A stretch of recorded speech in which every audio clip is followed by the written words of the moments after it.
Okay po. So tayo po ay magpapatuloy sa chapter 9, no? Ay,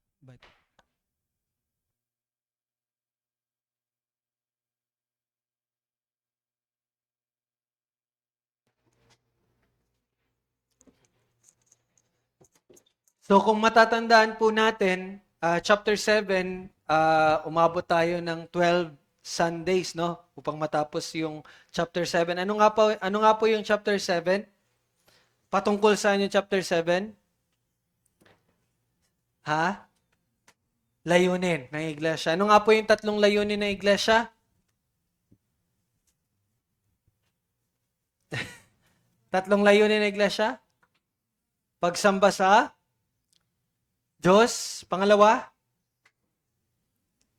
pagpapatibay ng iglesia. At pangatlo ay ang pag-ebanghelyo or pagliligtas, no, sa mga hindi pa naligtas. Chapter 8, isang upuan lang natin yun natapos. Last Sunday, yun ay patungkol sa hope or yung pag-asa ng iglesia. To summarize it, ang pag-asa po ng iglesia is that tayo ay mamumuhay sa kawalang hanggan at tayo ay nasa paghahari ng Panginoon sa new heaven and new earth, no? Ngayon naman, nandito tayo sa chapter 9, no? Tingnan natin kung matatapos natin ito ng isang session lang or kailangan ng pangalawang session. We will see later. Chapter 9, ito ay patungkol po sa kasaysayan ng konsepto ng simbahan or ng iglesia. No? Or sa English, the history of the idea of the church. No? Kasaysayan ng ideya or konsepto ng iglesia. Makikita natin paano na-develop yung kaisipan patungkol sa iglesia. Or sa madaling salita, ito po yung kwento ng iglesia, no? Kwento ng simbahan. Now, bakit ito mahalaga? Kasi po, pwede nyo pong i-imagine na ang kasaysayan ng iglesia ay parang isang mahaba na at seryosong family meeting daw, no? Base doon sa libro ni Mark Dever. Sa loob po ng 2,000 years, hindi po palaging nagkakasundo ang mga Kristiyano kung ano ba talaga ang iglesia. So, yan ang isa sa mga bagay na dapat nating malaman. Sa loob po ng 2,000 years. Bakit 2,000 years? Kasi nga po, naitatag ang iglesia pagka balik ng Panginoong Hesus sa langit at nung araw ng Pentecostes. Di po ba? So, sa loob po ng 2,000 years from that time, hindi po palaging nagkakasundo ang mga Kristiyano kung ano nga ba talaga ang iglesia. Okay? Hindi pa certain, no?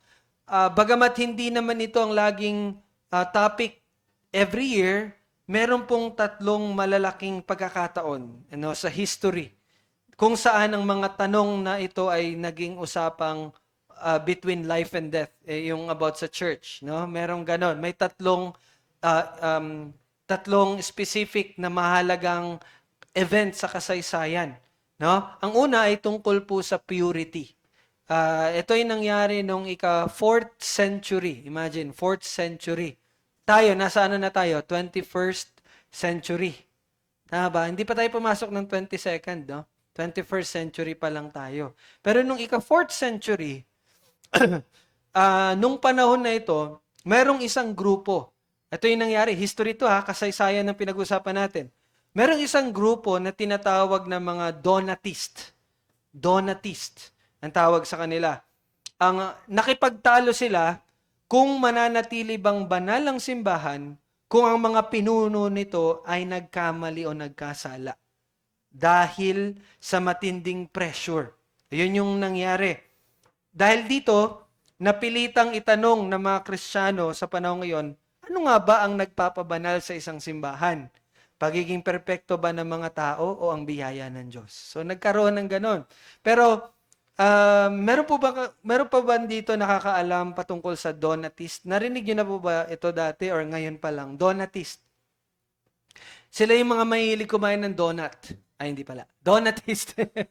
Donatist.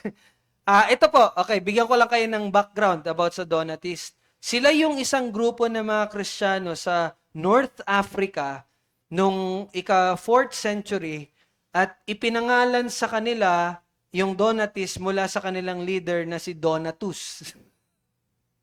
Donatus, okay? Medyo nakakatawa lang yung pangalan. Now, ito yung nangyari. Bago naging Kristiyano po yung si emperador ng Roma na si Constantine. Naririnig niyo na ba yung pangalan ni Constantine sa history? Okay. Bago siya maging emperador ng Roma, emperador yung pinakamataas na posisyon nung panahon ng mga Romano, dumanas po ang simbahan ng matinding pag-uusig or persecution nung time na yon. Ngayon, mayroong ilang leader po ng church, sabihin natin, mga pastor or mga bishop, ang bumigay sa tindi ng takot kasi nga persecution eh. Para iligtas ang kanilang buhay, ibinigay nila sinurrender nila yung mga Bible nila. Okay? At para sunugin, and sila din ay nagsumunod sa utos ng mga taga-Romano na mag-alay ng sakripisyo para sa mga Diyos-Diyosa ng Roma. Okay? Ganun nangyari. Tinatawag silang mga traditores, no? Or yung mga traidor, kumbaga. Ang tawag sa kanila mga traditores, no? Ngayon, ang nangyari, dahil nung time na matapos na po yung pag-uusig, marami sa mga leader na yon na nag-quit dahil nga sa pag-uusig, bumalik sila. Gusto nilang bumalik sa church. Kasi tapos na yung pag-uusig eh. Gusto nilang bumalik sa church at sa pwesto bilang yung mga leader, no, pastor or ng simbahan. Ngayon, itong mga Donatists, mga Kristiyano to sila. Yung mga Donatists, nanindigan sila na dapat manatiling pure ang simbahan. So, ibig sabihin, yung pastor na yon or yung leader na yon, itinatwa niya si Kristo, kasi nga, di ba, nag-ano siya. Hindi na siya tunay na ministro. Yun yung kanilang pag-iisip.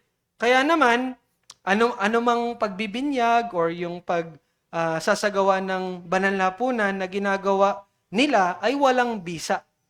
Sabi nila, hindi na yun counted. Wala nang halaga yun. Kasi nga, itinatwa na nila ang Panginoong Jesucristo. So kung magsaserve pa sila as leader, walang halaga yung kanilang mga gagawin. Yun yung pag-iisip nila. Ang resulta nito, humiwalay yung mga Donatists at kinalaban ng ibang simbahan. Sinabi nila, sila lang ang tanging tunay at banal na simbahan dahil ang mga leader nila ay yung nanatiling tapat. Yan naman yung pag-iisip nila. Yung mga Donatist. Ngayon, may tumugon si Augustine. Siguro naririnig yun na to si Augustine. Sabi si Augustine ang naging pangunahing boses laban sa mga Donatist in the 4th century. Ipinaliwanag niya na ang kabanalan ng simbahan ay hindi nakadepende sa pagiging perpekto ng pastor o ng leader. Sabi niya, ang kabanalan ng simbahan ay nakasalalay kay Hesukristo na siyang tunay na nagbibigay ng biyaya. No? So, itinuro niya na kahit ang pastor ay may tuturing na damo. Alam niyo yung parable ng damo at ano nga yun sa Tagalog? Yung wheat and tares, di ba? Yung mababasa natin sa Matthew, yung trigo tsaka damo. Ano nga sa Tagalog yun? Yung parable? Hindi, yung parable, Tagalog nun? Ano yun? Sa Tagalog yung parable? Ayun, yung talinhaga ng trigo at ng damo. Di ba? Ang sabi ni Augustine, kahit daw ang pastor, pwede daw maging damo. Merong leader na hindi talaga totoo. Parang ganon, sabi niya. And di ba sa parable ng wheat and tares, sa church, meron talagang totoo at hindi totoo. Magsasama talaga yan. Parang ganon. Mamaya, mas makikita natin yun. No? So sabi ni Augustine, may ganon talaga. Pero hindi yan ang magiging basehan ng kabanalan ng iglesia.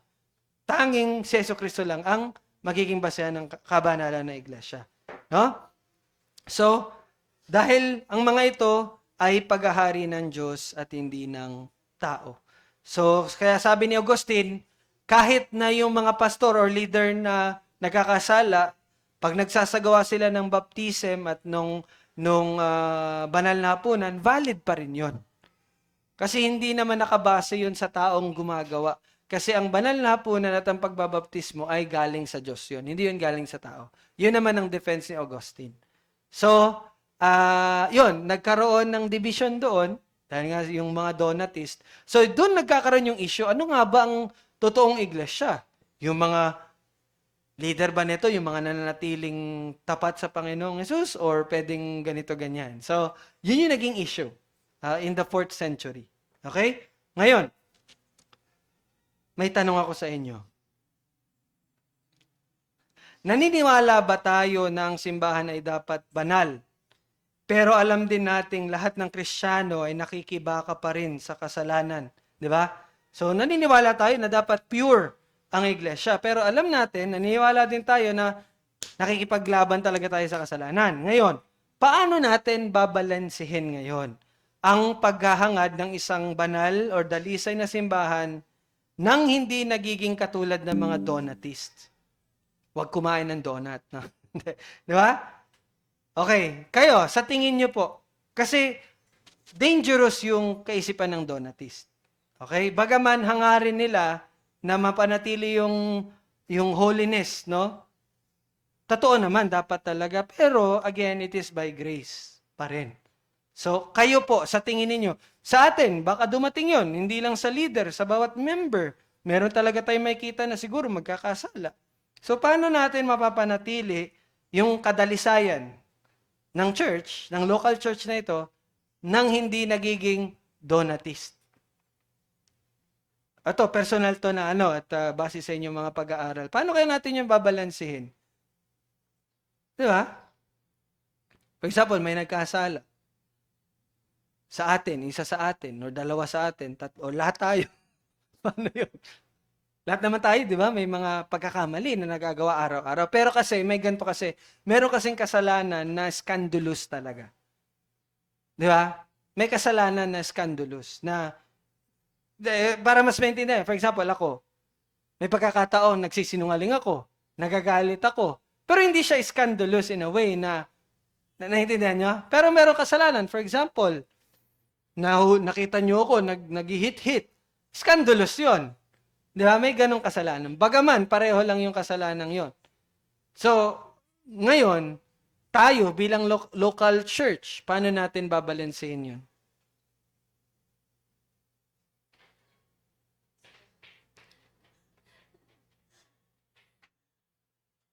Oh, may mic. Tandaan nyo yung mga previous natin na pinag-aralan. Nandun lang yun yung sagot. Sige po, Kapitana.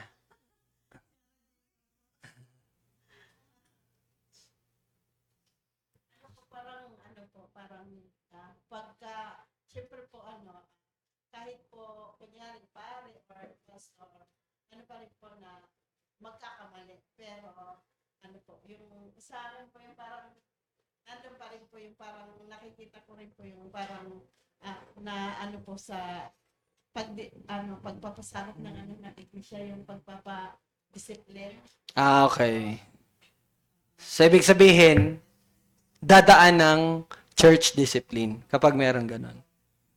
Yes, tama po. So, isa sa paraan upang mapanatili natin ang purity na hindi tayo nagiging Donatist is dadaan sa proper church discipline. Ang isang kapatid na nagkasala ng isang scandalous na kasalanan. Hindi natin siya sasabihin na hindi ka na parte ng church, pero idadaan siya sa church discipline. At merong proseso yon. Merong proseso yun. Una, kakausapin nung nakakita or kung siya ay nagkasala sa'yo, mag-uusap yan. Kayo muna. You try to resolve that. Di ba? Pangalawa, kung hindi pa rin siya nakinig, doon natatawag ng 2 or 3 witnesses. Usually yung pastor or yung mga elders ng church. Pag hindi pa rin, doon na siya dadalhin sa buong iglesia. Doon na siya, hindi ililitisin, pero i-encourage na, di ba, ano talaga yung kasalanan mo, mag-repent ka, ganito, ganyan. Pag hindi, anong sunod? Excommunication. Ano yung excommunication? Ituturing siya na parang hindi mananampalataya, hindi na siya muna ipapasali, pero hindi ibig sabihin nun na siya ay hindi na mananampalataya.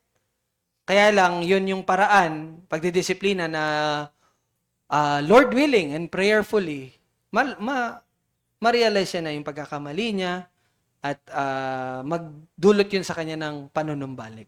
So, yun po yung excommunication. Hindi siya yung parang, hindi ka na member, hindi ka na namin kapatid. Kaya lang, ituturing natin siya na parang hindi mananampalataya. May ganon. Hindi tayo makikisalamuha sa kanya for time being, kasi nga, para ma-realize niya yung, ma-miss niya ba yung church? Ma-miss niya yung, ma-realize niya ba na, hindi pala talaga ito yung buhay bilang mananampalataya. So, I will repent. And, so, parang ganon po yun. Okay? May isip po ba po kayong mga example ng scandalous na sin na dapat nating bantayan at tingnan? Well, bigyan ko lang kayo ng idea. Unang-una, yung pagtuturo ng maling doktrina. Di ba? Pagtuturo ng maling doktrina, scandalous yan. Pagbaling sa totoong ebanghelyo, scandalous yan. Ano pa? In practical sense, ano pa po? Yun. Drugs. Ano pa?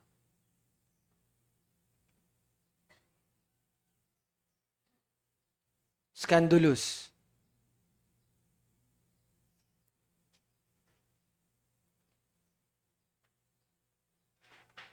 Wala na kayo maisip? Scandalous na sin. Ito, anuin ko lang din, since connected naman talaga. Anong tawag doon? Anong tawag doon? Yung pagbubuntis. Ano tawag doon? Di ba may premarital conception? Siyempre abortion, ano yun? Hindi, yung conception, yung pagbubuntis ng hindi pa kasal. So, scandalous din yan. No? Subject yan for church discipline. Ano pa? Kaya yung kay kuya, dati, if inano talaga siya sa church discipline, ayun, mag-undergo talaga ng disiplina. Pero, nag-admit naman siya sa sin niya. And so, binigyan natin ng ilang buwan, di ba? Na ano. So, actually, yon yung nagawa ni sorry nag-name drop ako. Pero yung ganong, example is actually a scandalous na sin. So, gaya nga ng, kaya paalala pa rin talaga, lagi kalagab. Kaya yun, sa inyo din. Ayun, si Ara Joyce, kanina may dala siyang baon. Hindi, kasi hindi natin alam the relationship. Pero, ang gusto ko lang po bigyang pansin din is that, sabi nga ni Pastor Derek Parfan, isa yon sa dapat nating i-ano sa church din. Kumbaga, your relationship is our relationship. Parang ganun. So, hindi lang kay Ara Joyce, but dun, kay Jill, kala ano. So, whenever may mga ganong sitwasyon, you must be open to the church. Huwag nyo itatago yun. It's a protection also na, lalo na sa magulang, lalo na sa pamilya. No, kaya tsaka yung family din must guide. So, alam naman natin reminder lang ulit. Kasi scandalous sin kasi yun . Kaya sabi ko sa kanya kanina, kung if ever man, siguraduhin mong yun lang lagi kong sinasabi kasi yun talagang tama. If ever man gusto mong pumasok sa relationship with that guy, make sure siya na. And we have the qualities na dapat natin tingnan. So prayerfully and iano mo yun. Ano lang naman, hindi ko kasi alam . General lang. Kasi first time natin na may kasama, second pala yun kay Gab kasi nauna. Diba? Pero by God's grace, nakita naman natin yung outworking ng Panginoon kay Jean. So we're praising God for that. And we're still praying for that. And then may sumusunod na. Malay mo, sumunod pa. So hindi natin alam. Malay mo, pag-uwi ni Yana ulit sa galing sa siya na may dalang baon. Ay, baon. So yun lang naman. And then, si Janjan, yan, nakikinig si Janjan. Di ba? Nandyan na rin siya sa panahon ng, di ba? Hindi natin alam. Minsan nakikita namin siya, hawak-hawak cellphone, parang may hinihintay. Or hindi natin alam, di ba? So, Di ba? Natanda mo yan? Yung naka-black siya.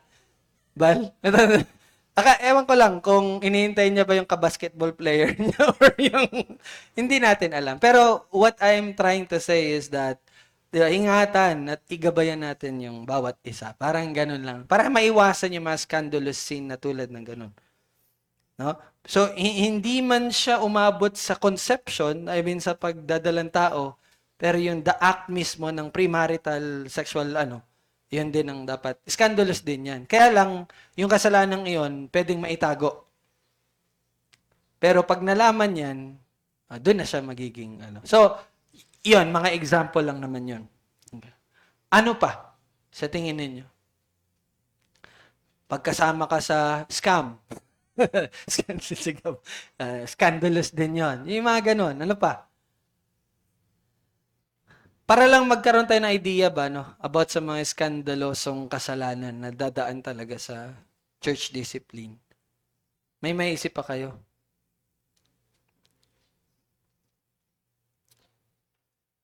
Yun, abortion, related na yun doon.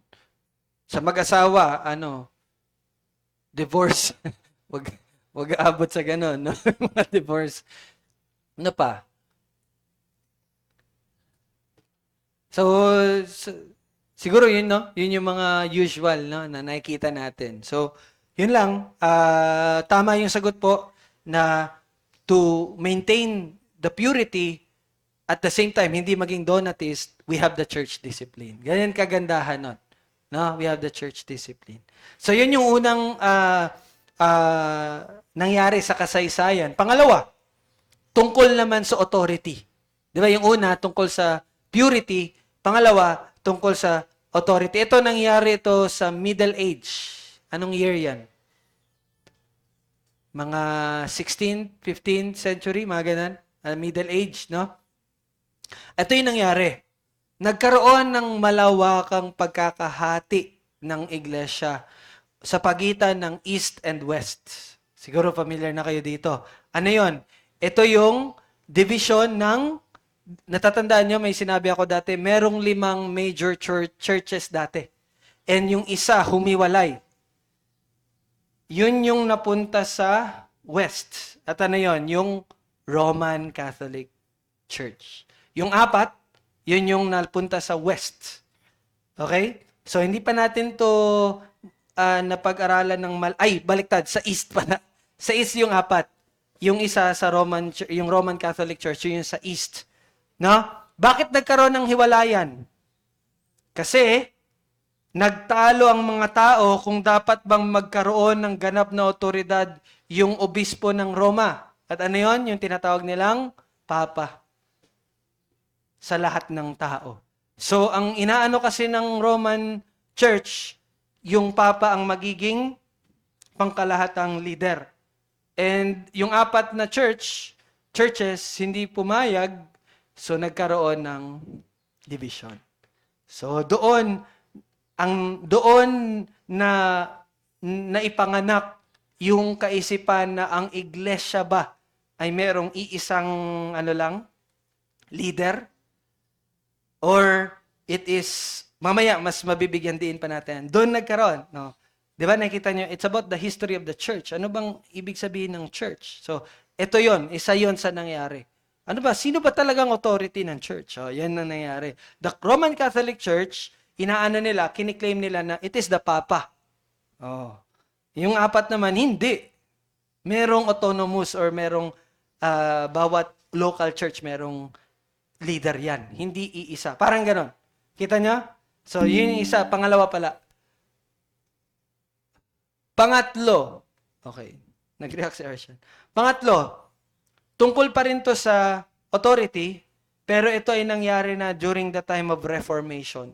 So, hindi ko alam kung kailang anong taon nito. Pero, meron pong mga matatapang, no, na mga kalalakihan tulad ni John Huss and John Wycliffe or Wycliffe. Narinig niyo na ba ito sila? Nagsimulang ituro muli ang Biblia. Ipinaglaban nila na hindi ang Papa ang leader ng simbahan, kundi si Jesucristo. Itunuro nila na ang tunay na iglesia ay binubuo ng lahat ng tunay na nakay Kristo, ano man ang sabihin ng isang pinunong tao. So, sila yung parang, yun nga, yung tinatawag na um, Protestants, no? Dito na nagsimula yung ganitong kaisipan. Kasi nga, lumaganap yung Roman Catholic Church, pero merong mga tao na nagsimula. Actually, hindi si Martin Luther ang simula. No, nagsimula ito from John Huss and John Wycliffe. And meron pa yun, yung si Tyndale, yung sinunog ng buhay, kasi tinranslate niya yung Bible. Kasi nga yung Bible nakasulat dati sa Latin. Ang nakakaunawa lang yung mga pari at hindi pinapabasa yung mga mamamayan. So si John Tyndale, he believed na dapat ang lahat nakakabasa. So tinranslate niya. Ayun. Inuli siya ng Roman Catholic Church at siya isinunog ng buhay. So doon, no, may mga history din na gano'n na nangyari. So, yun po yung mga tatlong mahalagang nangyari sa kasaysayan na nagbigay ng tanong, ano ba talaga ang iglesia? Okay? So, meron tayong mga tinatawag na important dichotomies. Ano yung dichotomies? Ito yung mahalagang paghahambing na tumutulong sa atin na malinaw na maunawaan ang dalawang magkasalungat na ideya. So, dichotomies, dalawang ideya. Isa doon, number 1, nakikita o hindi nakikita. Alam niyo na to, visible at ang invisible church. So, ito, dalawang importanteng dichotomies, the visible at invisible. Nakikita at hindi nakikita. So, ganito po yon. Kapag pinag-uusapan natin po ang simbahan,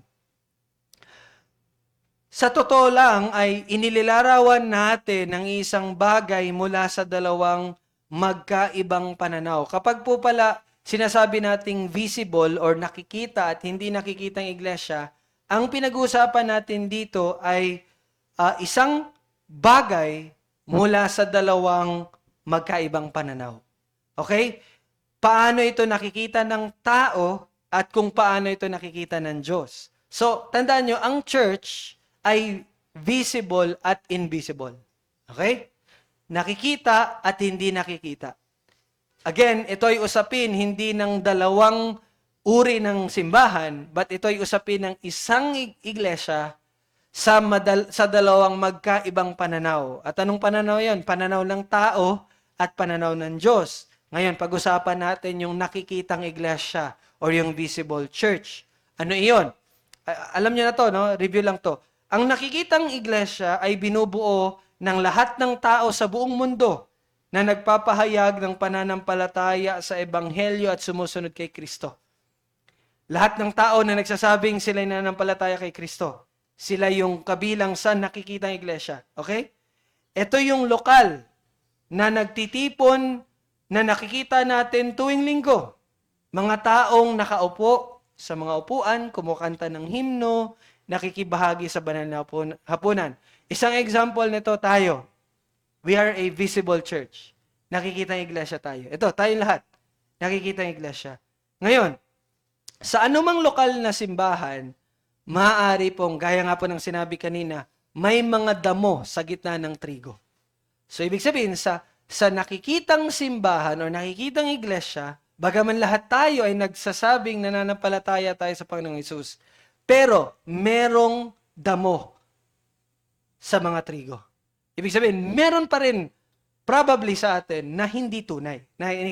Yun yung nakikitang iglesia. Hindi lahat totoo. Okay po? Hindi lahat na nagsasabi, Panginoon ay tunay na nakakilala sa Panginoon. Ang ilan ay mukhang Kristiyano sa labas pero hindi pa nababago ang loob. Yun po yung visible church. Okay? Ano naman ngayon ang hindi nakikitang simbahan or the invisible church? Ito naman yung hindi nakikitang ito yung simbahan ayon sa paningin ng Diyos. Yung visible church ayon sa paningin ng tao. Yung invisible church ayon sa paningin ng Diyos. Kasama dito ang bawat iisang tao, mula pa sa simula ng panahon hanggang sa wakas. Yung visible church, ito lang. Kung ano nakita mo sa ngayon. Pero ang invisible church, ito yung mga tao mula sa simula ng panahon, from Adam, hanggang sa wakas, na pinili ng Diyos at tunay na niligtas ni Kristo. Yon sila ang mga kasapi ng invisible church. Ang simbahang ito ay hindi nakikita para sa atin dahil hindi naman natin nakikita ang puso ng isang tao. Kaya invisible siya. Di ba? Pero, ang Diyos lang ang nakakakita nito. At ang simbahang ito ay perpekto. Yon ang kaibahan niya. Perfect ito. No? Walang mga peke na mananampalataya rito. But sa visible church, hindi ito perpekto. Merong mga hindi totoo doon. Nakikita niyo po yung dalawa? Okay? Ngayon, bakit mahalaga na maunawaan natin yung visible tsaka invisible church? Now, sabi nga ng mga reformers, ang pagkakaibang ito ay para ipaliwanag kung bakit ang simbahan dito sa lupa ay madalas magmumukhang magulo o nahati. Di ba? Hindi kayo napapatanong, bakit may mga church na hindi perfect? Bakit may mga nag-aaway, nagkakahiwalay? Di ba? So, isa sa explanation nun is because ito, merong visible at invisible church. So, what we see now, hindi tayo minsan maayos, nagkakaaway-away tayo, nakakawatak-watak tayo, it's because that is visible church. At hindi lahat totoo dyan. Kaya merong gulo. Okay? Kahit na nakikita tayo ng maraming iba't ibang kahit na nakakakita tayo ng maraming iba't ibang denominasyon at kung minsan ay may mga peke na mananampalataya sa kalagitnaan natin, mapapalakas pa rin tayo. Bakit? Kasi alam natin na ang mga tunay at tinubos na bayan ng Diyos ay perpektong ipinagbubuklod ng Diyos. So yun yung kahalagahan, knowing na merong invisible at merong visible church. Bagaman nakikita natin na wow, nagkakagulo, pero we are sure na yung mga tunay na kasapi ng invisible church ay pagbubuklod-buklodin ng Panginoon. You see? Hindi tayo tandaan niyo po, hindi natin pinag-uusapan ang tungkol sa dalawang magkaibang simbahan, okay? But tayo ay nag-usap tungkol sa dalawang paraan ng pagtingin sa iisang simbahan. Okay? So ngayon, meron tayong tanong. Kung ang hindi nakikitang simbahan, ang siyang perpekto at dalisay, bakit kailangan pa nating magmalasakit ng husto sa pagsali sa isang nakikitang lokal na simbahan na may mga kapintasan at may mga damo? Okay? Naintindihan niyo yung tanong? Di ba, merong katotohanan na merong invisible church na mga tunay lang yun na mga mananampalataya. So kung may ganon, bakit pa rin kailangan nating makilahok or sumali sa isang lokal na iglesia, nakikita iglesia na alam nating merong kapintasan, hindi perpekto at alam nating meron ding mga damo? Ngayon, bakit pa rin natin kailangan makisali? Sumagot ang may sagot. Sige po. Anyone? Bakit?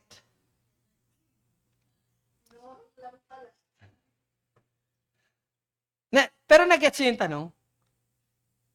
Okay. Kung nag-gets yung tanong, dapat may sagot.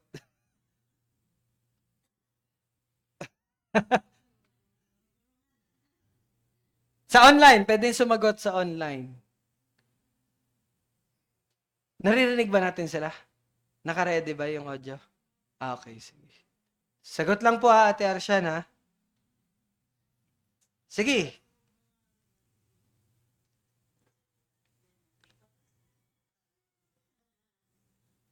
Any idea? Bakit no? Oo nga naman, di ba? Kung may perfect church, invisible church, pwedeng hindi na ako sumali na iglesia kasi nga, di ba? Invisible nga. Sige, bakit?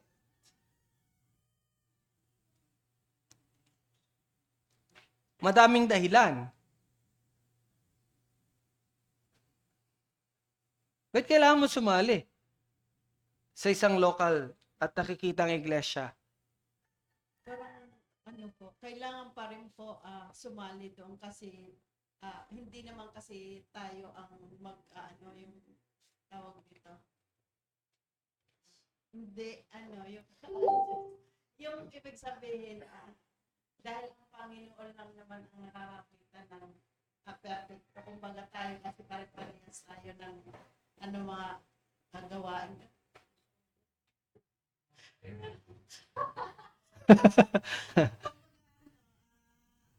Kailangan pa rin natin kagaya sa atin. Oo, hindi naman natin alam kung sino yung hindi hindi totoo at saka yung totoo. Opo, o tapos. Tapos,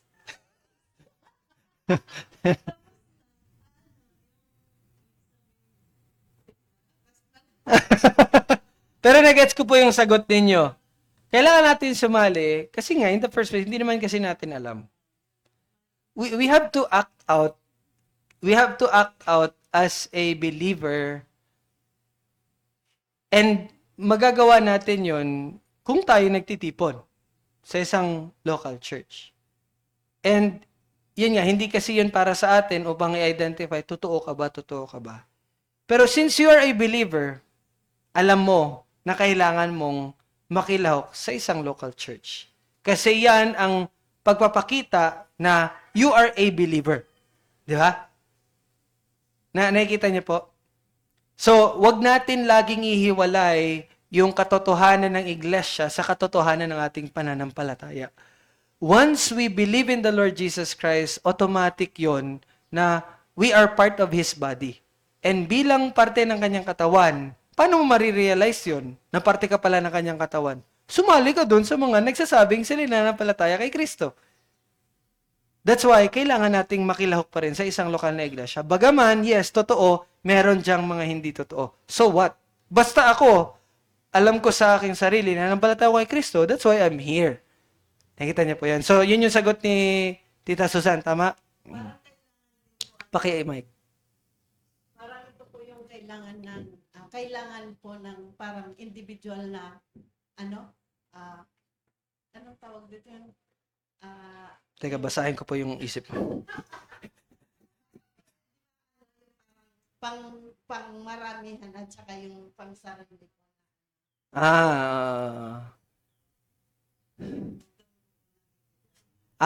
Okay. Kasi, yes, ang kaparaanan ng Diyos, tama ba yun ba? Yung kaparaanan ng Diyos ng pagpapastol sa atin ay sa pamagitan ng pangkalahatang. Kunyari yung parang ano po na bakit ako sasali ay bakit pa kailangan pa ako na pumunta sa isang iglesia katulad nito na sama-samang pananampalataya o baka pwede naman ako pang Pwede. Kailangan din ng sama-sama para nga mapalakas din.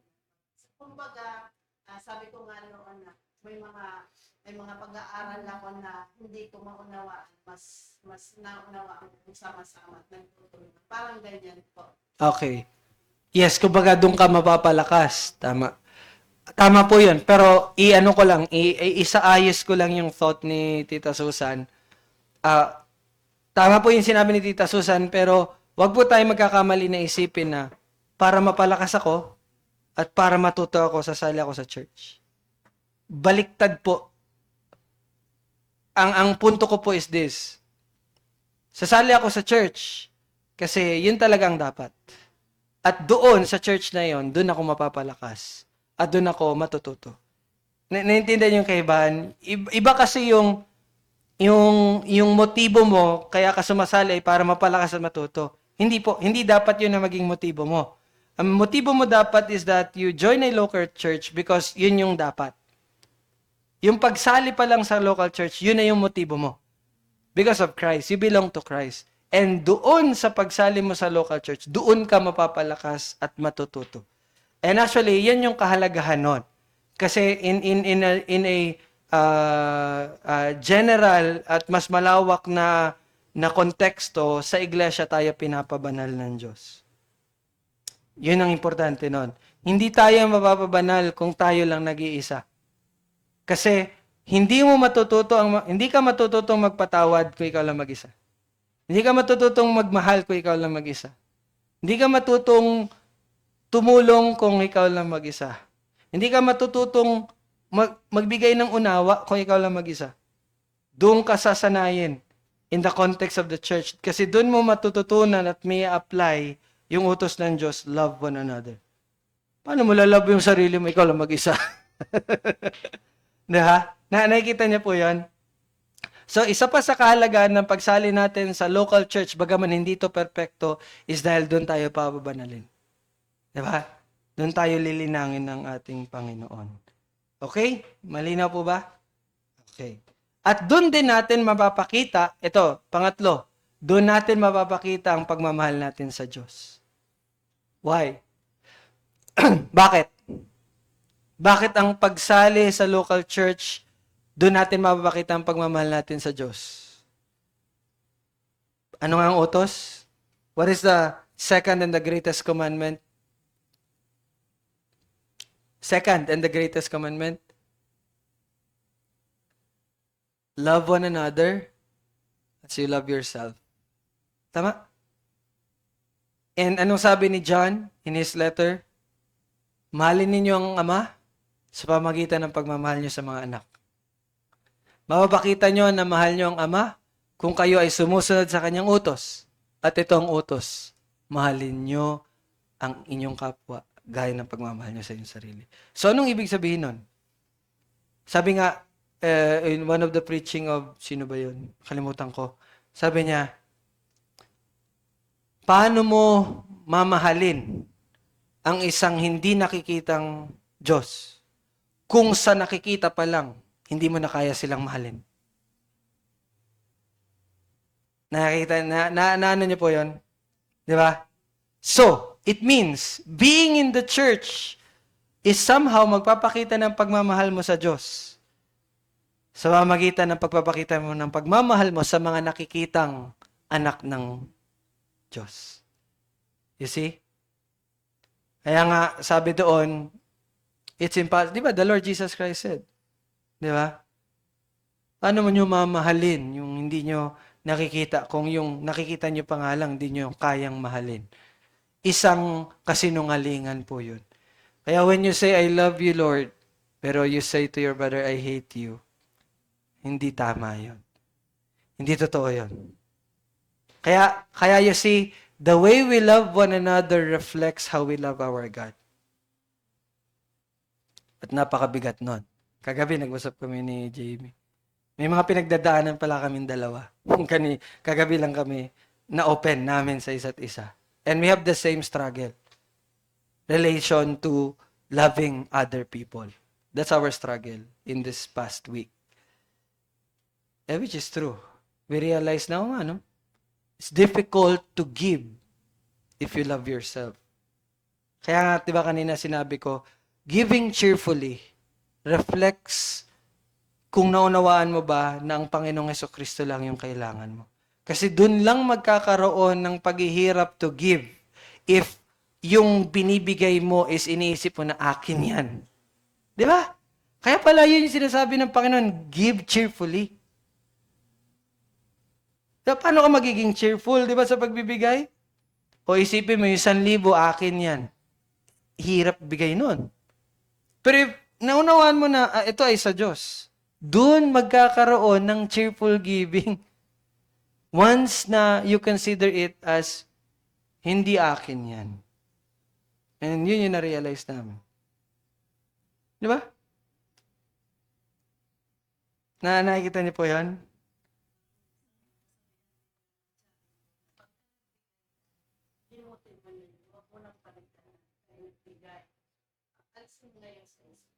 Mm. Hindi mo na yung iisipin o kung bibilangin na. Binibilang kasi natin yon kasi nga, pag inisip natin na atin yon, di ba? Kaya hindi mo makalimutan. Sayang yung pera ko na. Parang ganun ba, no? Kaya po, ito, bilang na-mention na yung cheerful giving, magkakaroon tayo ng meeting. Kailan meeting natin? Second quarter. April, May, June. June pa, no? Tagal pa. So, na-realize ko din na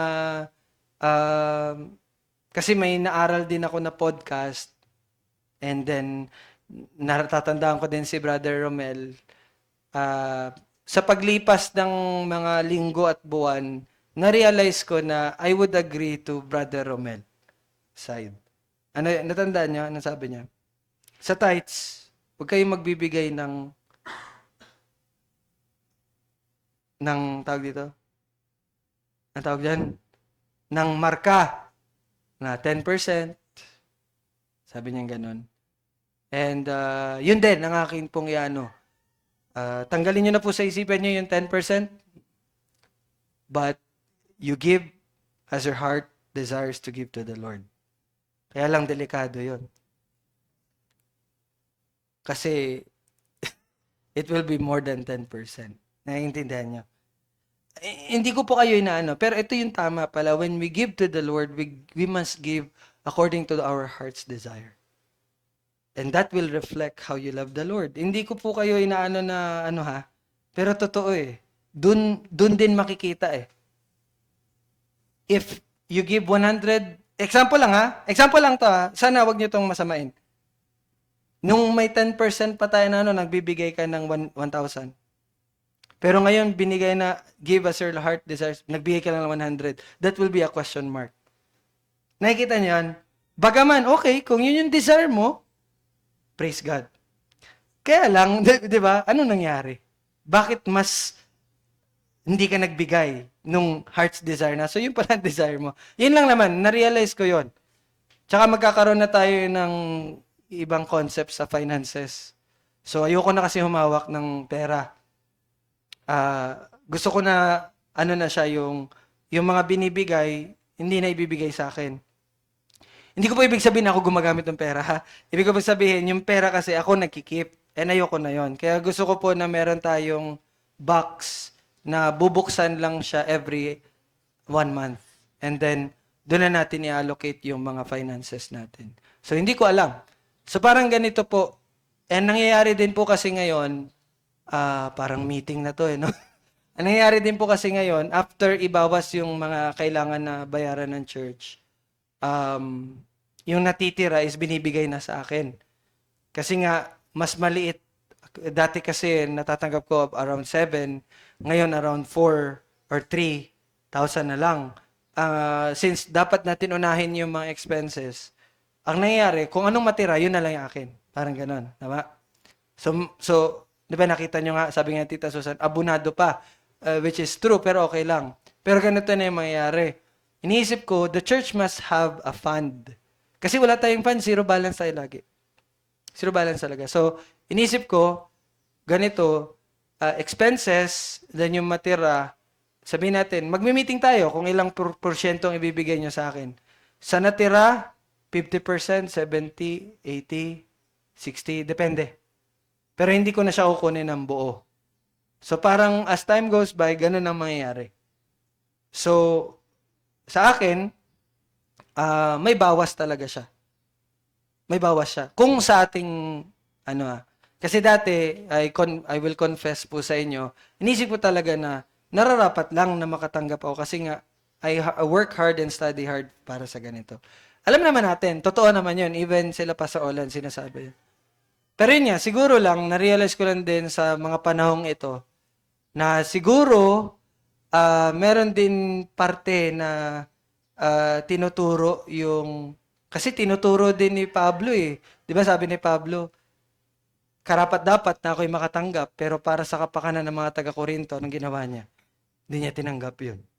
Nag-work hard siya. So, ibig sabihin, hindi siya about lingkod ka ng Diyos, karapat-dapat ka matanggap at tatanggapin mo kaagad. I realized na, okay, it's part na kung sa sitwasyon natin is ganito, then, di ba, kailangan kong i-give up yung privilege na yon para makausad ang iglesia. Kasi alam niyo po, napag-usapan din namin, talaga ako na sa loob ko na hindi pa tayo na oversight. Hindi pa tayo nabibisita. One of the reason is wala tayong pera. Naintindihan niyo yun. So, hindi tayo usad ng pag gano'n. And saan tayo hanap ng fund? Wala naman tayong fund. Parang gano'n po ba? So, mas pag-uusapan pa natin ito, no? Kalaunan.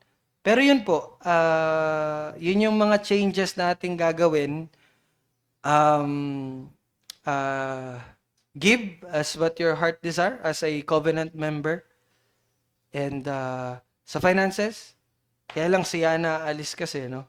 So, ayun, dapat may ibang mag-handle niyan, hindi na ako. Minsan kasi, nagiging bias ako eh. Ibig ko pong sabihin, nakokontrol ko yung finances. Although yun nga po, wala talaga, maliit talaga, no? Pero yun, gusto ko nang humiwalay sa ganun. Kung ano man ang maibigay sa akin, praise God, may naibigay sa akin. Lower man siya sa kung ano natatanggap ko ngayon, pero as obedience to God, so be it. Parang ganun po. Kasi ako magiging honest ako sa inyo, nangyari po sa amin, ang binibigay namin ni Jamie, ang nasa isip ko kasi nung nitong mga nakaraan, at least ba lang yung may bigay sa akin, equivalent nung binibigay namin. Parang ganon. Para naman, kasi nga, nagigasi po ba ako? Yung pag-iisip ba na nag-work naman ako para sa inyo, so I deserve naman na somehow, di ba? Parang ganon. Yun yung pag-iisip ko dati. So, since kami nagbibigay kami around 4,000, so ang inisip ko sana man lang yung may bigay sa akin at least ma-cover yung 4,000 kasi nagtatrabaho ka na, nag-aaral ka pa, nagbibigay ka pa, tapos bawas pa yung nagigets niyo yun? Sana nagigets niyo po yun. Pero yun, na-realize ko as time goes by, mali pala yun. Nagiging ano ko sa pera. Kumbaga, sabihin na natin, sakim. Hindi man siya malalim na kasakiman, pero nagiging sakim siya somehow. Self ko pa rin iniisip ko. Naintindihan niyo po? Kaya yon actually kanina lang, habang naliligo ako, sabi ko, okay, ito yung dapat gawin. So, hindi na ako handle ng pera. Kung ano man mangyari dyan, yun nga, pag-usapan natin sa natirang, kasi may expenses tayo, kuryente, may utang tayo binabayaran. Pag nabawasin yung natira, kailangan merong fund ang church dyan. Huwag natin ubusin. Parang ganun ba? So, magde-decide ang church kung magkano doon ang porsyento for church saving, magkano ang porsyento doon para sa naglilingkod. So, ganun. So, alam ko na mababawasan, pero yun nga, it's obedience and proper kasi talaga na ganun. So, we must, elect someone, siya na kasi aalis for time being, so, sino yung mag-handle na hindi na ako. Yung mga hinulog dyan, bahala na yan. O, at the end of the month, kung magkano, yun na yun. At alam nyo na may fund ang church and we will use the fund sa lalong-lalo na sa kinakaharap natin ngayon na oversight. Yun kasi ang goal natin eh. Maayos tayo eh. 'Di ba? So nagigets niyo po ba? Okay. So I think it calls for an immediate meeting. Uwi pala sila Arshan, no? So siguro baka okay lang sa inyo magkaroon na tayo ng i-advance natin yung quarterly meeting natin. Imbis na June pa, sa May or sa time na nandito din sila. Arshan, para malinaw na natin, especially sa finances and yung plan natin sa oversight. Kasi wala pa po eh, tagal na natin. Di pa natin na re-realize yung oversight sa atin. Yun lang po yung ano. Ba't tayo naabot dun? Ayun nga, yung kahalagahan no, na may pasama tayo sa isang local na iglesia. So yun, remember, we are serving God, hindi talaga ang tao. So, ayun, maraming bubunuin sa atin. Okay po? Sige, any question or any suggestion or any about sa topic, tsaka about po sa na-share ko sa inyo?